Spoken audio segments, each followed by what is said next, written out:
Now let's dive deep into this big LGBTQ story for today. I'm Buddy Fry, and let's queer up entertainment.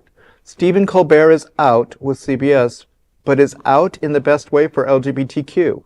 In a move that left fans stunned, CBS has canceled The Late Show with Stephen Colbert, just one day after Colbert called out CBS's parent company, Paramount Global, for paying what he called a $16 million bribe to settle Donald Trump's lawsuit.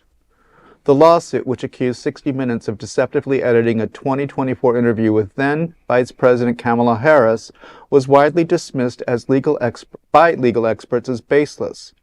But after the FCC, chaired by a Trump appointee, launched a probe into the interview while overseeing Paramount's $8.4 billion merger with Skydance Media, the company quietly settled.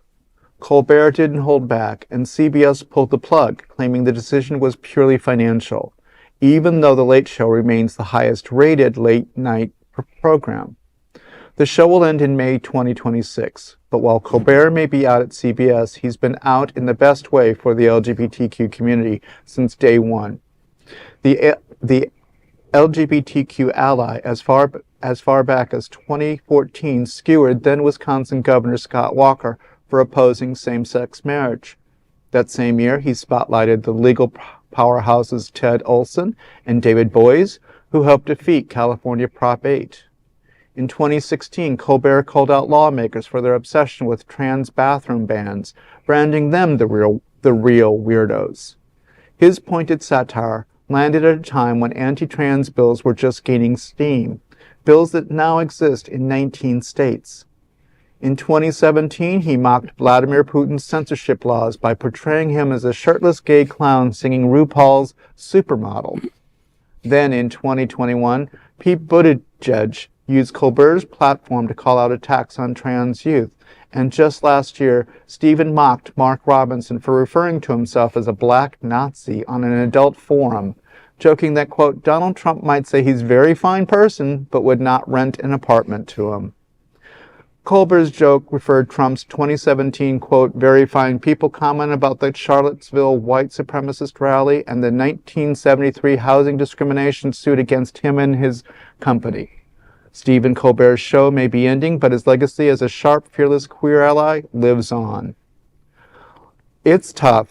You know, there's been a lot of speculation about the merger between Paramount and Skydance, which benefited the family that owned Allison, yep. Mm-hmm. And it's tough because CBS kept quoting that they lose $40 million annually on the production value of the show, even though they are the highest ranking. It's a financially money-losing show for them. So it's tough, but, you know, I'm hearing rumors that Stephen might be evolving into a partnership with MSNBC, and I'm thinking that it's probably going to evolve like a lot of shows. A lot of people are not watching nighttime television anymore. They're going online to YouTube and, you know, the internet.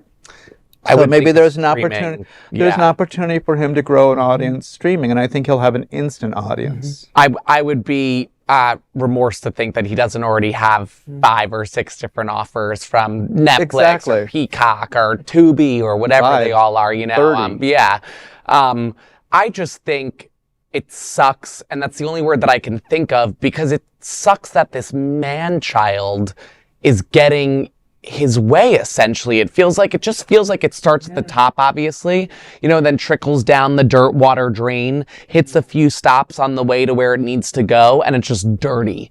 You know, it's the end of an era that did not need to end. And that is sad.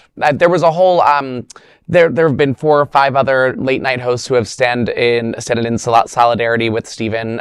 So if you go on social media and just simply search his name, it'll all come up. But it's been beautiful to see everyone come out of the woodwork for him. However, it's a horrible reason too, you know. Right. But I agree with you guys. I have a good feeling about our friend and ally Stephen Colbert, as well as his brilliant writing team, and that's that they will not only land on their feet, but find themselves somewhere far better, more suited to their talents. And let me just say, there's not enough Tarnax on the planet to remove the tarnish from the so-called Tiffany network. CBS, complete bullshit. And on that, That is a big LGBTQ story for today. There is no other queer nonprofit media platform like this in the entire world. Support our LGBTQ stories by subscribing and sharing Queer News Tonight.